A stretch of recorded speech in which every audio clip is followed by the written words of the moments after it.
जनताले राहत पाउन संसदमा हामीले कतिपटक बोल्नुपर्ने हो सभामुख महोदय, र कतिपटक बोलिसकेपछि राहत पाउँछ होला, र जनताले राहत पाउन कति वर्षसम्म दुःख गर्नुपर्ने होला, सरकारको ध्यान आकर्षण गर्न चाहन्छु। रोजगारीको आशामा हरेक दिन औसत 2116 युवा विदेश पलायन भइरहेका छन्।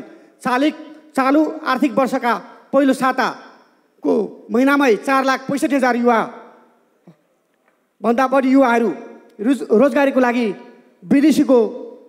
विदेशीको तथ्याङ्कले हाम्रो श्रमशक्ति बिस्तारै देशबाट बगिरहेको देखाउँछ। यसप्रति सरकार गम्भीर बन्नुपर्ने होइन र सभामुख महोदय, हाम्रो देशमा परिवार स्थापित भएका थिए, तर यतिका समय बित्दा पनि त्यहाँका जनताले राहत पाएका छैनन्। सरकारको नीति अनुसार घर बनाउन सहयोगको लागि निश्चित रकमको व्यवस्था गरिएको भए तापनि अहिलेसम्म पीडित जनताले राहत पाएका छैनन्।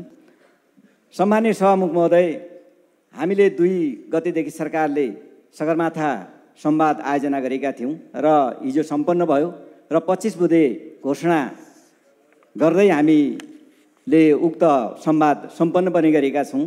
खाली हामी विरोध गरेर मात्रै भएन सभामुख महोदय। अर्को कुरा, जब हामी पदमा हुन्छौँ भने हाम्रो बोलाइ, हिँडाइ, लबाइ, खबाइ सबैमा परिवर्तन गरेर बस्नुपर्छ। पदबाट हटेपछि हामी फेरि त्यसैलाई विरोधका रूपमा प्रयोग गर्छौँ, त्यो पनि राम्रो स्वभाव विचार होइन हाम्रो। मैले बुझेअनुसार सभामुख महोदय, कुनै पनि प्रणाली खराब हुँदैन। प्रणालीका सञ्चालनकर्ता व्यक्तिको सोच, व्यवहार, विचार ठिक भएन भने मात्रै त्यो प्रणाली खराब हुन्छ सभामुख महोदय।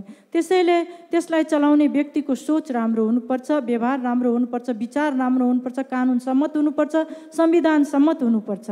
सभामुख महोदय, एउटा अरू कुरा आज मलाई भन्नै पर्छ, किनभने बजेटको सेसन हो। मैले सुनेअनुसार प्रत्यक्ष र समानुपातिक सांसदको बिचमा बजेट विनियोजन हुँदा कहीँ फरक भइराखेको छ कि छैन?